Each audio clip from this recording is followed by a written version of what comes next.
Hey guys, John V from PhoneArena here. Right now I'm doing a quick review of the Amazon Fire HD6. It's the most entry-level offering in Amazon's tablet lineup right now, and the starting price point for this one here is $100, so it's pretty inexpensive and affordable. So let's just talk about the design here first. Nothing really spectacular about it, kind of bland and boring. All plastic construction. For a 6-inch size tablet, it's pretty compact, but compared to those 6-inch size smartphones, it's pretty big. It's thick, it's heavy, and there's a little bit more real estate to handle. So the design isn't really all that compelling, but we're kind of forgiving, considering that it is an inexpensive price tablet. The display here is a 6-inch 1280 by 800 IPS LCD panel.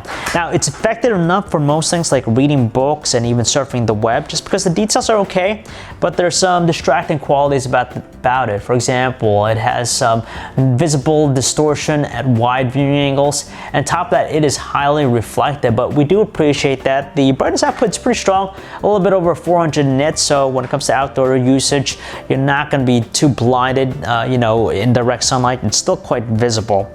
Now, it's running the Amazon Fire OS 4.1 experience, which is codenamed Sangria. It's based on Android KitKat, and it really centers around the whole Amazon experience. So whether you're shopping for physical goods or digital products, you're going to get all that here with the tablet. So it really intertwines with many of the services like Amazon Instant Video. If you want to stream videos and movies, TV shows to the tablet, you have that, as well as Amazon Prime Music.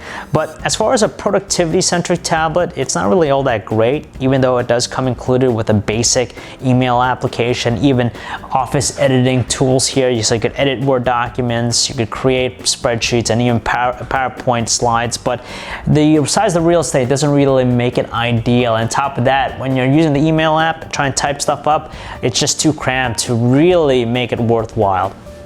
Now, it has a 2-megapixel camera in the back, and it's subpar. Nothing really is fantastic about the results. It's kind of nightmarish, to tell you the truth. For example, the details are very lacking, kind of smudgy looking.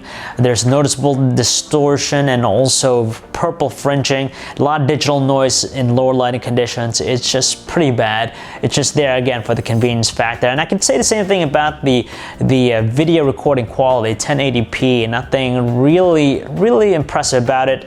It's just pretty bad overall. You can get some light details, and it has a very finicky exposure adjustment, and the audio recording is a little bit on the muffled side.